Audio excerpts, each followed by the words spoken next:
Rare explanation में आपका फिर से स्वागत है। आज मैं एक्सप्लेन करने वाला हूँ द गोल्डन एज के लास्ट एपिसोड 55 एंड 56 को एक साथ।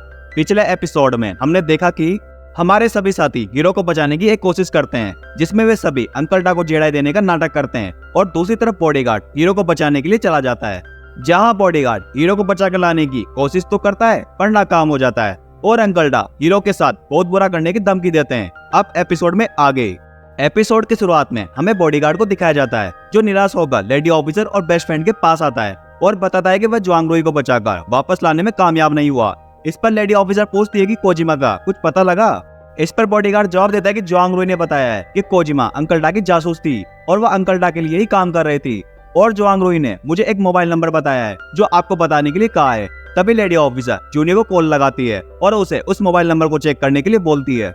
यहाँ हमें दूसरी तरफ डॉक्टर गुलाटी को दिखाया जाता है, जो हीरो का सिटी स्कैन कर चुके होते हैं, जिसके परिणाम स्वरूप अंकल डा को बताते हैं कि पेशेंट के ऑप्टिकल तंत्रिका तंत्र में एक विशेष प्रकार का ऑब्जेक्ट है, जिसकी वजह से पेशेंट की आंखें थोड़ी असामान्य है। इस पर अंकल डा डॉक्टर गुलाटी को बोलते हैं कि एकदम सही पकड़े हैं, बस आपको इसी ऑब्जेक्ट को पेशेंट की आंखों से निकालना है और उसे मेरी आंखों में डालना है। इस पर डॉक्टर गुलाटी जवाब देते हैं, आप ये क्या बकवास कर रहे हैं, अगर मैंने ऐसा किया तो इसमें आप दोनों की जान जा सकती है। इस पर अंकल डा जवाब देते हैं कि डॉक्टर गुलाटी आप टेंशन बहुत ज्यादा लेते हैं, इसमें दोनों की नहीं केवल एक ही जान जाएगी। आपको तो सबसे पहले हीरो की आंख से वह ऑब्जेक्ट निकालना है, अगर वह इस प्रोसेस में मारा जाता है तो आप मेरा ऑपरेशन मत करना और आपके हाथों से दूसरे पेशेंट की जान बच जाएगी। इस पर डॉक्टर गुलाटी अंकल डा को बोलते हैं कि आपको ये सारा काम लीगल तरीके से करना होगा और इसके लिए आपको हॉस्पिटल में रजिस्ट्रेशन करवाना होगा और जिसमें आप दोनों को कंसेंट फॉर्म को भरना होगा। यहाँ पर अंकल डा डॉक्टर गुलाटी को ये सारा काम इलीगल तरीके से करने के लिए बोलते हैं, परंतु डॉक्टर गुलाटी ये ऑपरेशन करने से मना कर देते हैं। तभी अंकल डा डॉक्टर गुलाटी के असिस्टेंट को साइड में ले जाते हैं और उसे एक ऑफर देते हैं और बोलते हैं कि अगर ये ऑपरेशन तुम मेरे लिए करते हो तो मैं तुम्हें इसके बदले अच्छे खासे पैसे दूंगा। इस पर वह असिस्टेंट अंकल डा की बात मान जाता है और बताता है कि पहली बात, मुझे ऑपरेशन करने का ज्यादा एक्सपीरियंस नहीं है और दूसरा, मुझे ऑपरेशन करने में 3 दिन का समय लगेगा। इस पर अंकल डा असिस्टेंट को बोलते हैं आई बिलीव यू और हंसते हुए वहां से चले जाते हैं। फिर हमें चाइना में एक्सपोर्टर को दिखाया जाता है, जो अपने एम्प्लॉइज से ओवरटाइम करवा रहा होता है और उन पर चिल्ला रहा होता है कि अगर तुम लोगों ने जल्दी जल्दी काम नहीं किया तो मैं तुम लोगों की सैलरी काट लूंगा। फिर हमें जूनियर को दिखाया जाता है, जो अपनी चाइना की पूरी पुलिस फोर्स को लेकर एक्सपोर्टर पर अटैक करने के लिए आ गया होता है।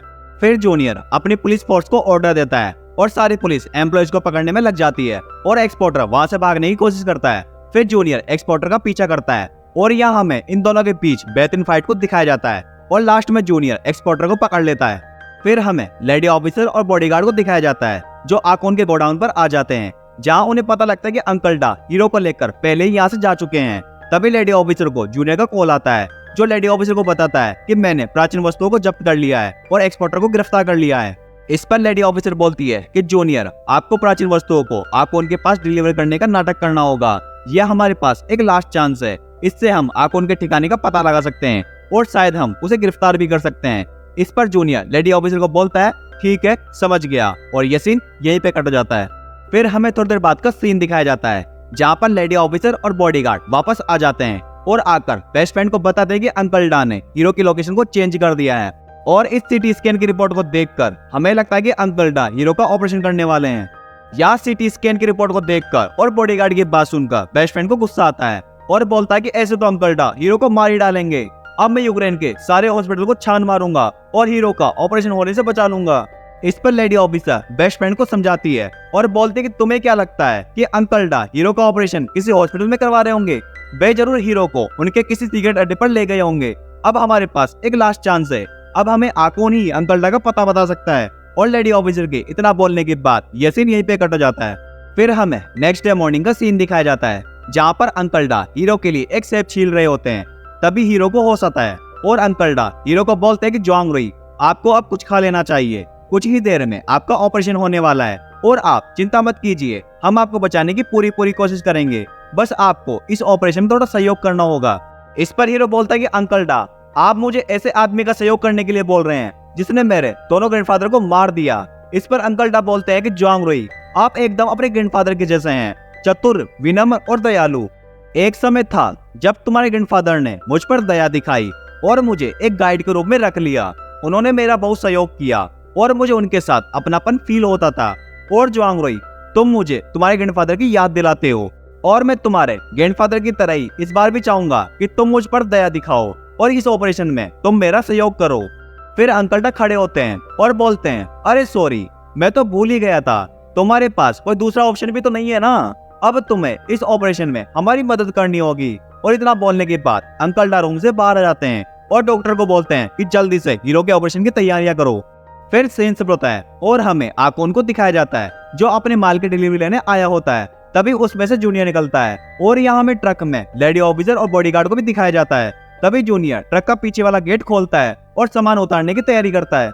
यहाँ आकोन जूनियर से पूछता है कि एक्सपोर्टर कहाँ है। इस पर जूनियर जवाब देता है कि एक्सपोर्टर का पेट खराब था, इसलिए वह होटल में ही रुक गया।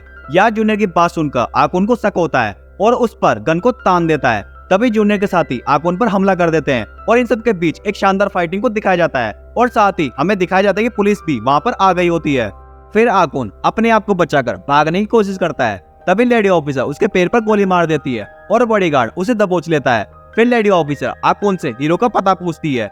फिर आकोन लेडी ऑफिसर को हीरो का पता बताता है और लेडी ऑफिसर और बॉडीगार्ड आकोन की कार लेकर वहाँ से चले जाते हैं। फिर हमें अंकल डा को दिखाया जाता है जो हीरो को बताते हैं कि डॉक्टर ने बोला है कि आपके ऑपरेशन में 3 दिन का समय लगेगा, इसलिए आप घबराना मत और मैं पूरी कोशिश करूंगा कि तुम्हारी गोल्डन आइज की पावर को निकाल कर मेरे अंदर ट्रांसफर कर दिया जाए। इस पर हीरो जवाब देता है कि अंकल डा, आप ये शायद भूल रहे हैं कि आप मेरी गोल्डन आइज को निकाल भी लेंगे तो भी इस ड्रामे का मैं ही हीरो रहूंगा। इस पर अंकल डा अपने आप को थप्पड़ मारते हुए जवाब देते, अरे सॉरी, यह तो मैं भूल ही गया था। और फिर अपना हीरो बेहोश हो जाता है। तभी वहां पर डॉक्टर आता है जो बताता है कि अब हमें ऑपरेशन स्टार्ट करना होगा। दूसरी तरफ हमें दिखाया जाता है कि लेडी ऑफिसर और बॉडीगार्ड अंकल डा के अड्डे पर पहुंच गए होते हैं और उनके पीछे पीछे पुलिस भी पहुंच गई होती है। तभी अंकल डा के 2 गार्ड अंकल डा को बताते हैं कि पुलिस ने हमें चारों तरफ से घेर लिया है। इस पर अंकल डा ऑर्डर देते कि फटाफट जाओ और उन्हें रोको। अब अंकल डा को कौन समझाए कि बहुत देर हो चुकी है। उनके ये 2 गार्ड लेडी ऑफिसर और बॉडीगार्ड को नहीं रोक पाएंगे। तभी लेडी ऑफिसर और बॉडीगार्ड एक झटके में उन दोनों को जमीन पर गिरा देते हैं और दोनों अंकल डा तक पहुंच जाते हैं। तभी अंकल डा अपनी गन को निकाल लेते हैं और लेडी ऑफिसर और बॉडीगार्ड को शूट करने वाले होते हैं। तभी एक पुलिस ऑफिसर अंकल डा पर गोली चला देता है और गोली अंकल डा की आंख को छूते हुए निकल जाती है और अंकल डा बेहोश हो जाते हैं और इस तरह से अपने हीरो को बचा लिया जाता है। फिर हमें थोड़ी देर बाद का सीन दिखाया जाता है जहाँ हम फिर से चाइना में हीरो के घर पर पहुंच गए होते हैं, जहाँ बेस्ट फ्रेंड गर्मा गर्म खाना बनाकर लाता है और इससे बेस्ट फ्रेंड के हाथ जल जाते हैं। तभी टीचर जिया बेस्ट फ्रेंड के हाथ को देखने लग जाती है। तभी बेस्ट फ्रेंड बोलता है कि मेरा गाल भी जल गया है और टीचर जिया को गाल पर किस करने के लिए बोलता है। जैसे ही टीचर जिया गाल पर किस करने वाली होती है तभी बीच में हीरो आ जाता है और बोलता है कि ये सब रात में करना, अभी नहीं। फिर वहाँ पर ब्रदर माँ, प्रोफेसर मैंग और जूनियर का भाई भी आता है और ब्रदर माँ साथ में अपने बियर की बोतलें भी लाते हैं। तभी बेस्ट फ्रेंड हीरो से बोलता है, अरे भाई, अब तो ड्रामे का एंड होने वाला है, अब तो तुम लेडी ऑफिसर को शादी के लिए प्रपोज भी कर दो। इस पर लेडी ऑफिसर बेस्ट फ्रेंड को बोलती है, लगता है तुम मेरे हाथों से पिटना चाहते हो। और सभी फास्ट एंड फ्यूरियस की तरह ड्रामे के हैप्पी एंडिंग को सेलिब्रेट कर रहे होते हैं। तभी प्रोफेसर मैंग खड़ी होती है और स्पीच देती है कि हम सब एक कॉमन फ्रेंड जुआंग रुई की वजह से यहाँ पर इकट्ठा हुए हैं और मैं आप सभी को जुआंग रुई के बारे में एक बात बताती हूँ। जब भी हम पर किसी प्रकार की कोई कठिनाई या परेशानी आई तो मैंने हमेशा ही हीरो को सबसे आगे पाया और उसने बहुत ही बहादुरी के साथ सारी समस्याओं का समाधान किया और इसी वजह से हम सब जुआंग रुई पर आंख मूंद कर विश्वास कर सकते हैं। और मैं आप सबसे कहना चाहूंगी कि हम सब मिलकर आज के दिन को हीरो के लिए एक यादगार पल बनाएं जिसे अपना हीरो कभी भूल ना पाए। और प्रोफेसर मैंग के इतना बोलने के बाद सभी मिलकर चीयर्स करते हैं। फिर बेस्ट फ्रेंड खड़ा होता है और बोलता है कि हम दोनों बचपन से ही लंगोटियां आ रहे हैं और हमने बचपन में एक दूसरे की लंगोट को आपस में पहना था और ये बात अलग है, इससे हमारे पिछवाड़े पर दांत भी हो गए थे। और मैं भी आप सभी को जुआंग रुई के बारे में एक बात बताना चाहूंगा कि हमारा हीरो दिल का बहुत साफ है, वह दुनिया में हर एक इंसान को अपनी तरह ही अच्छा समझता है और मैं हमेशा ही हीरो को इस बात के लिए डांटता रहता हूँ, परंतु हीरो की यही खूबी इसे हम सबसे अलग बनाती है। और मैं चाहूंगा कि हम सब इसी तरह से आपस में दोस्त बने रहें और हीरो की लंबी उम्र के लिए हम सब मिलकर ईश्वर से कामना करते हैं।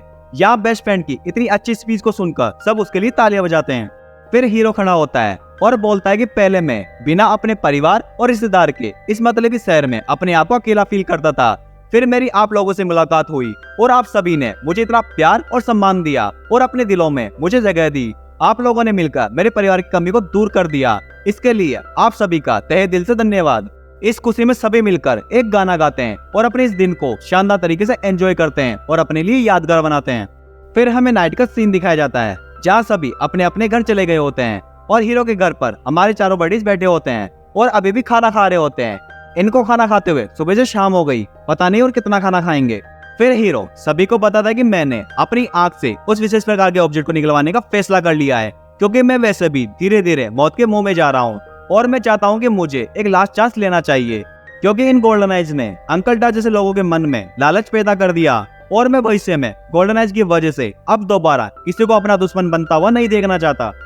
मुझे पता है इस ऑपरेशन में मेरी जान भी जा सकती है और मुझे इसके हर एक परिणाम के लिए तैयार रहना पड़ेगा, और वैसे भी जीवन में कोई शॉर्टकट नहीं होता। मुझे अपनी गोल्डन एज को छोड़ना होगा और एक नए जीवन की फिर से शुरुआत करनी होगी।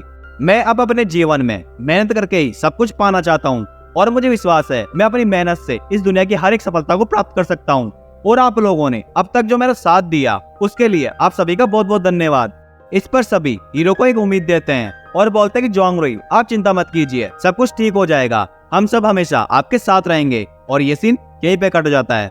फिर हमें हॉस्पिटल का सीन दिखाया जाता है जहाँ अपने हीरो को ऑपरेशन थिएटर की तरफ ले जाया जा रहा होता है।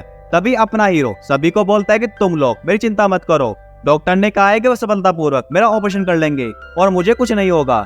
तभी डॉक्टर हीरो को ऑपरेशन रूम में ले जाते हैं। फिर बेस्ट फ्रेंड को मिस्टर नागा का कॉल आता है जो बताते हैं कि अंकल डा हॉस्पिटल से गायब हो गए हैं, किसी ने उन्हें किडनैप कर लिया है। मिस्टर नागा की बात सुनकर बेस्ट फ्रेंड शॉक्ड हो जाता है और कॉल कटने के बाद ये बात लेडी ऑफिसर और बॉडीगार्ड को बताता है और ये सीन यहीं पे कट जाता है। यहाँ हमें एक तरफ हीरो की आंख का ऑपरेशन होता हुआ दिखाया जाता है और थोड़ी देर बाद हीरो की कंडीशन बिगड़ने लगती है, और दूसरी तरफ हमें अंकल डा की आंख का ऑपरेशन होता हुआ दिखाया जाता है जहाँ पर कोजिमा अंकल डा की आंख का ऑपरेशन खत्म होने का वेट कर रही होती है। तभी उसे किसी का कॉल आता है और वह बताते हैं कि अंकल डा का जैसे ही आंख का ऑपरेशन खत्म होता है तो मैं जेडाई को वापस ले आऊंगी। और ये ड्रामा इसी सस्पेंस के साथ यहाँ पर समाप्त हो जाता है। अब हमारी मुलाकात होगी एक नए ड्रामे में और भविष्य में द गोल्डन एज का सीजन 2 आता है तो उसे आपके अपने चैनल पर एक्सप्लेन कर दिया जाएगा। तब तक के लिए आप अपने चैनल को सब्सक्राइब कर सकते हैं। सी यू सून।